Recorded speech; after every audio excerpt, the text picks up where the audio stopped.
Hey guys, it's Skymer here, and welcome back to another episode of my up-and-coming Scarlet and Violet tournament. Alright, so in the last episode we went over teams 1 through 3, which was You Spin Me Right Round, Variety is the Spice of Life, and the Doppelgangers. In this video, I'm going to be introducing teams 4 through 6. So let's not hesitate to begin that. So, oh wait, I forgot to put items on everyone. Hold that thought. Alright, now that I've actually remembered to put items on my Pokemon, to actually be able to help to showcase that, now we can actually get into it. Welcome to Team 4, the Unstoppable. So this is going to be a single battle that is going to revolve around the Zero to Hero Palafin. Probably one of the best abilities I have ever seen in Pokemon. Zero to Hero is amazing. Being able to give Palafin this incredible transformation and boost all of its stats by quite a chunk is just incredible. And all it takes is a simple switch out. I do understand that the Mystic Water would probably be a little bit of a better item on it, but I wanted to have some access to healing as well. So that's kind of the reason that I did that. But there's another gimmick as to why this is called the Unstoppable, and that's going to come along from Rapska and Palmot. As both of these Pokemon have access to Revival Blessing. So Revival Blessing is a move that you can only use one time, but it bestows a loving blessing, reviving a party Pokemon that is fainted and restores half the Pokemon's max HP. So I kind of have this idea in my mind that when Palafin comes back, if it even needs to, because this Pokemon is so gosh darn strong, a lot of these Pokemon are going to revolve around protecting this thing, helping this thing to heal up, helping this thing to be be even stronger. And then I was thinking that if it faints once, that's when I'm going to try to utilize the Revival Blessing and then Terrastallize it. To almost seem like that it's come back even stronger. Like, you thought that it got defeated, but it's like, no, now I'm going to come back and I'm going to fight even harder than what I did before. I think that would be very, very wholesome. So some of the other synergies that we have here is Cyclizar with Shedtail.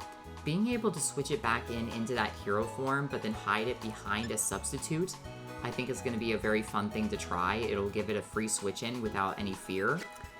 We have Grimmsnarl with the Light Screen and Reflect, and the Light Clay for that matter, to allow it to resist damage coming in on all allies. And then as well, we have Alomomola with Wish and Healing Wish, which can really help it to switch in and get some amazing healing benefits. Just for another brief preview, I'm just going to slowly go through these Pokemon like I said before, so you guys can get a little bit of a closer image as to all of their movesets and stuff.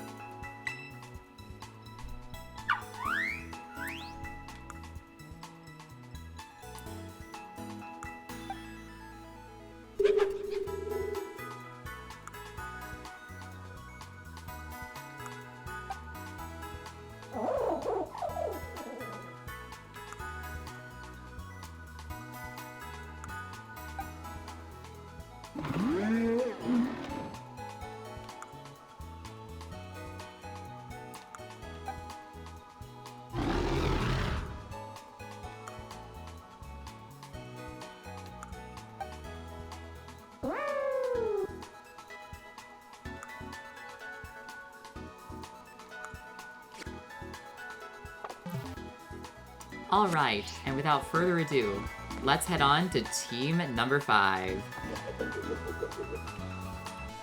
Alright, team number 5 is going to be, and I forgot which button to press already. Man, I am off to a roll here. Alright, team number 5 is going to be called Only the Strong Survive. This is going to be quite the obnoxious team if I can get kind of going with these combinations. This team is going to focus on the effects of poison. Starting off with probably one of the most annoying Pokemon to deal with of Toxic Spikes, which is Glamora. Every single time that you attack this thing with a move that causes contact, it is going to scatter Toxic Spikes on the opposing field. And if it does max out at 2 layers, it will basically badly poison any grounded Pokemon that switches in. While this Glamora is slowly healing over time, your Pokemon are going to be slowly suffering. In addition, I also have other ways to kind of limit the opponent's damage output, and also ramp up a little bit of that burn damage coming in. So that is a big part of this game. Or this team rather. Also utilizing poison is going to be Jessie, my beautiful Seviper. And before I continue with the actual team, disclaimer, if you have not seen a Seviper sleeping animation in this game, go catch yourself a Seviper right now, send it out of its Pokeball, and watch it sleep. It's not creepy, I promise, because this thing is so precious and adorable. If you have not seen the way that it sleeps, it is absolutely adorable. But anyway, because Seviper has 2 different ways of utilizing the splash damage as well as the poison damage. Having access to Venoshock to double damage on any poisoned opponent, as well as Wrap. Combining this with the Binding Band plus poison damage, it's gonna deal some pretty hefty amount of damage every turn. This team does have a lot of stall tactics, a lot of Pokemon that protect themselves, a lot of resisting of damage, stuff like that. And then we are going to finish it up, since poison is quite an annoying type to deal with, but it's also very dark when you think about it. I have a Dark Terra Lycanroc that just so happens to be the Midnight form. And so with that Dark Terra, I feel like that it kind of embraces this idea that this Lycanroc genuinely enjoys seeing the suffering of its enemies. So I thought that just throwing him in there would be a fun little idea. So let's go in and do a full-scale review for you guys.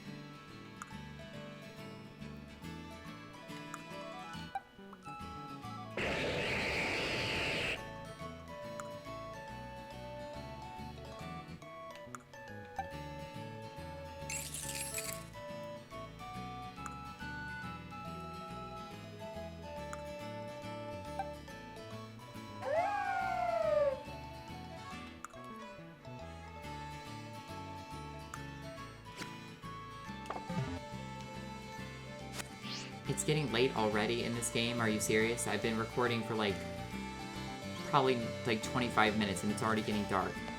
This is not okay anymore. Oh, Miraidon's getting tired. He's a sleepy boy. Okay, so now moving on to team number 6, which I like to call Season's Greetings. This team is going to focus on the 4 typings of Sawsbuck in all their seasonal forms.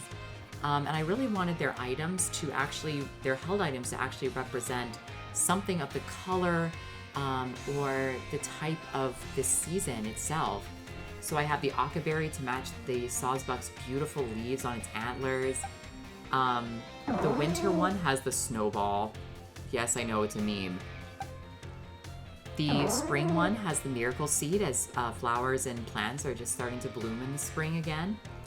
And the summer one has the loaded dice, since that matches the color of its green antlers. So I really wanted there to be some element of kind of like that relatability to all the different seasons. So this one I'm actually going to be explaining a little bit, because all these Sawsbuck actually have very, very different movesets that I really wanted to relate to different ways that I kind of personally find myself to be connected to the seasons and how I feel about them. Starting off with the autumn form, So this one I really wanted to have charm on it because I actually really like the autumn. I think that there's something so beautiful seeing all the trees change color and everything. It really is something of a beautiful experience. But when all the leaves kind of crumple up and everything, they kind of make all this like sporadic dust in the air. It's like leaf dust, if you will. And a lot of people, including myself, are allergic to that, and it kind of irritate your nose. So I wanted to have sand attack on it because it feels like that you're being attacked with little pieces of sand that get all stuck up in your nose, and it's really annoying.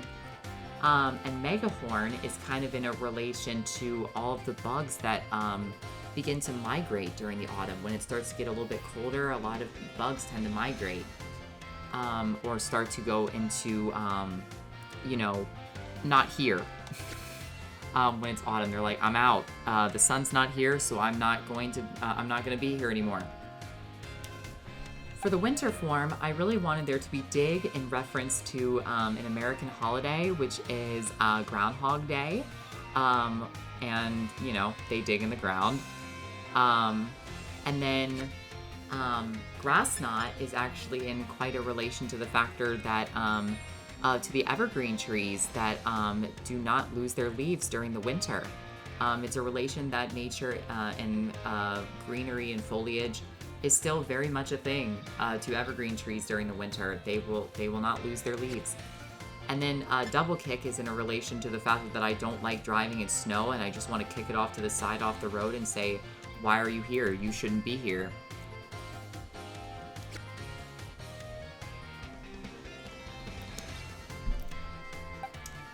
The spring form, I really want to have Thunderwave on it, in addition to how the spring season is normally the stormiest. That's kind of in reference to that lightning bolt that you see for the electric move icon. And Zen Headbutt is in reference to the factor that at least in the area in which I live, personally, the springtime, you can never really tell what weather that you're going to get from day in and day out. You could be waking up in the morning having a jacket on, and then you could end up leaving your workplace or just going somewhere in the afternoon, and it gets hot all of a sudden some days. So it's like you're in bundled up all in clothes in the morning, and then by the afternoon you're in a swimsuit. You know what I mean? And also, the flinch chance from Zen Headbutt plus the paralysis of Thunder Wave could make quite a good combination. Leech Seed is obviously in reference to the seeds sprouting into the ground and beginning to blossom all these beautiful flowers. And the summer form has Double Kick because all you want to do in the summertime is kick back and relax poolside. And Bullet Seed for the factor that watermelon is a very popular fruit in the summertime.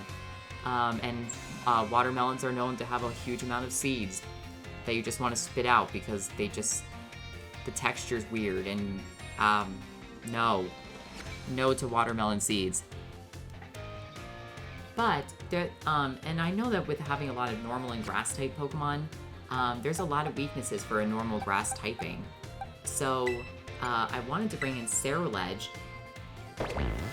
to be a Pokemon with Flash Fire, to be able to negate and switch in on a potentially predictable fire type move, and then gain my own additional fire power off of its Bitter Blade. So I really wanted to try that.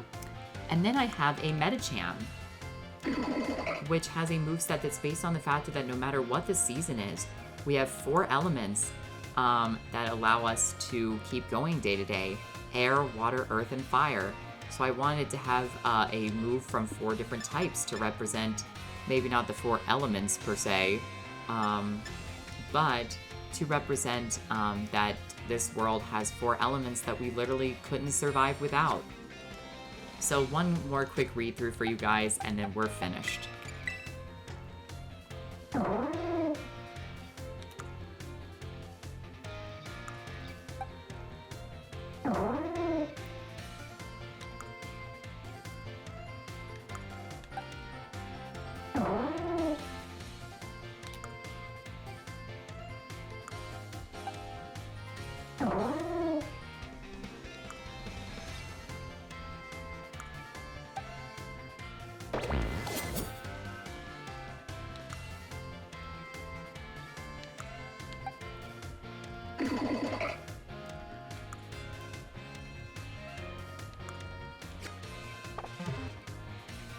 And that is it for this episode of the teams for the Scarlet and Violet tournament that is up and coming.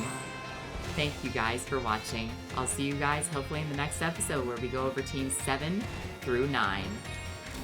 Bye guys.